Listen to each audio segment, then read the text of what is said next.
Ketiga, ada berita baik yang ingin saya kongsikan untuk mereka yang masih lagi belum mendapat pekerjaan di tempoh sukar ini.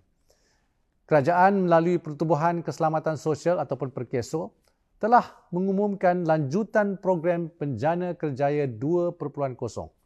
Ini untuk meneruskan usaha mewujudkan peluang pekerjaan baharu dan mengurangkan pengangguran dalam kalangan pekerja tempatan. Melalui Penjana Kerjaya 3.0 di bawah pemulih, kadar gaji minimum mereka yang layak menyertai diturunkan daripada RM1,500 kepada RM1,200 sebulan. Ini menyenangkan syarikat-syarikat untuk mengambil lebih pekerja. Tempoh kontrak penggajian bagi semua kategori insentif juga dikurangkan daripada 12 bulan kepada 6 bulan bagi kumpulan pencari kerja berumur 50 tahun ke atas, OKU dan juga bekas panduan. Insentif kerjaya gig pula ditambah baik dengan peluasan skop pengambilan pekerja meliputi pekerjaan gig ataupun sementara, dibuka kepada golongan penganggur tegar iaitu mereka yang menganggur lebih daripada 180 hari. Selain daripada itu, insentif untuk agensi pekerjaan swasta APS yang menyokong usaha pencarian pekerjaan juga diperluaskan kepada kategori pekerja berkemahiran rendah dengan gaji di bawah RM3,000 sebulan.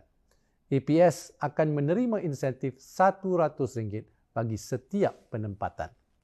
Permohonan bagi program Penjana Kerjaya 3.0 ini akan dibuka mulai 15 Julai 2021 hingga 31 Disember 2021 dan dijangka akan menjana sebanyak 180,000 penempatan pekerjaan sehingga akhir tahun ini.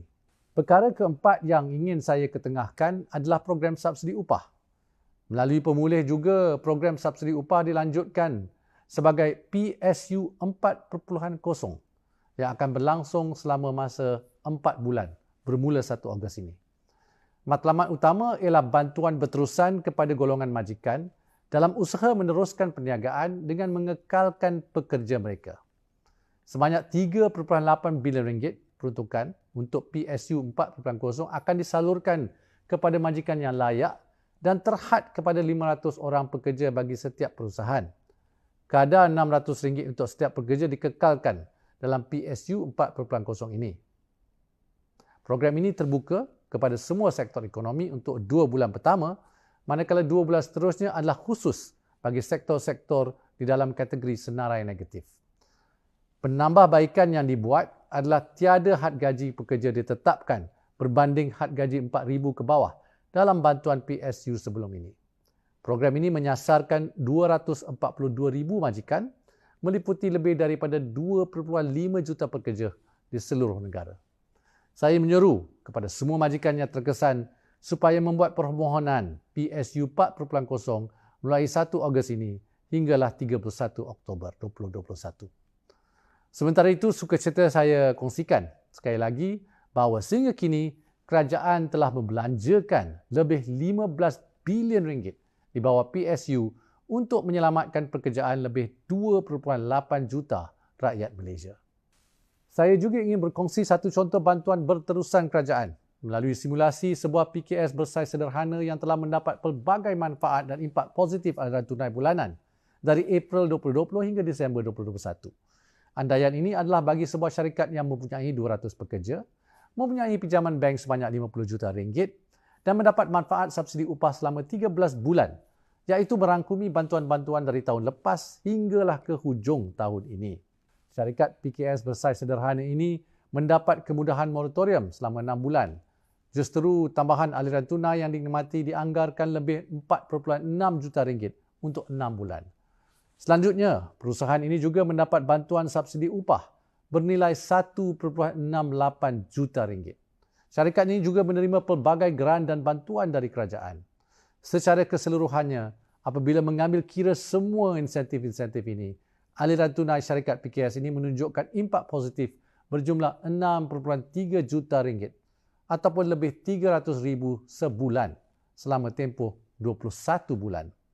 Ini juga membuktikan bagaimana bantuan kerajaan adalah berterusan kepada sektor perniagaan. Selain bantuan seperti di atas, terdapat juga pelbagai insentif, diskaun elektrik dan potongan cukai yang boleh dimanfaatkan oleh syarikat-syarikat di Malaysia.